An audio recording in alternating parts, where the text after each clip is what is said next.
What is an octave? Octave, another word that we use a lot in music, but don't really hear so much outside of music. But we do hear the Latin word, again, a word borrowed from Latin, oct. Some of the words you already use that make use of the word oct. Let's think. What is a creature that lives in the sea with 8 tentacles? An octopus. What is an 8-sided shape? An octagon. What is the 8th month of the year? August. Did you fall for that trick? But the rest holds. Oct means 8 in Latin. And in music, an octave means the distance or the interval between one note and another note with double its frequency. What's that got to do with 8? Nothing yet. But let's think about that. Did you know that a note, when you sound it or you sing it, has a frequency? In other words, the sound waves.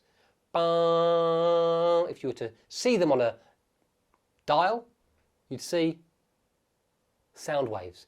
And then did you know that the next time those sound waves are exactly doubled in frequency, in other words in speed, it sounds almost exactly the same as the other note? Bum, bum, double. That distance to the next note is an octave. And when we look at it on a keyboard, it'll make sense as to why it's 8. So here we have a C note. And our keyboard has been perfectly arranged so that the next note that has exactly half of the sound waves, in other words, the squiggly sort of line you would see on a screen that recorded sound, if you could change that into a visual you could actually see, the note that has exactly half of these sound waves is this note. Now firstly, if you're listening to this, you can hear they are the same note, but this second one is a higher pitch.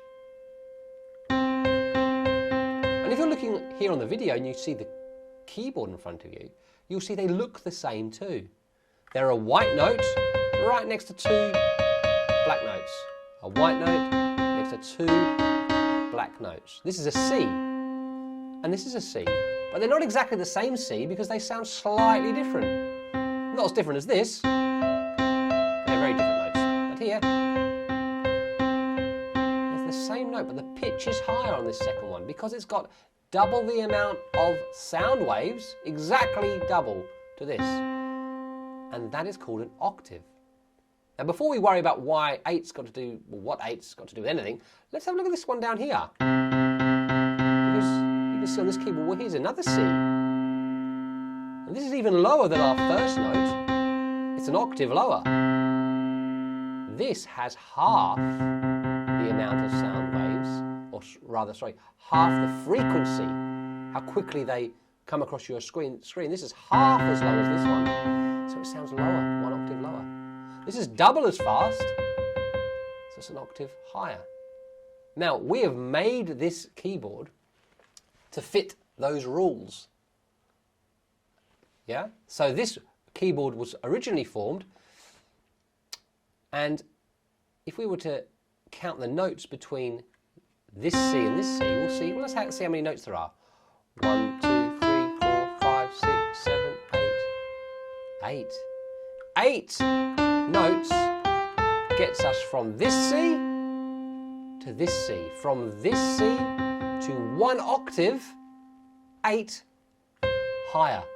Brings you back around, almost like a full circle, almost like you're home again. You're off on a little journey, and then you get back home. But the room's a little bit different. Someone's maybe moved bedrooms around. It's kind of the same, but it's a little bit different. The pitch is higher. Now, I know what some of you are thinking. Hang on a minute. There's more than 8 notes there, because you forgot the black notes. But did you know that when keyboards were first made, they only had the white notes? The black notes came later, and that is why we call this an octave. 8. Later on, we might talk about the black notes. Keep working hard.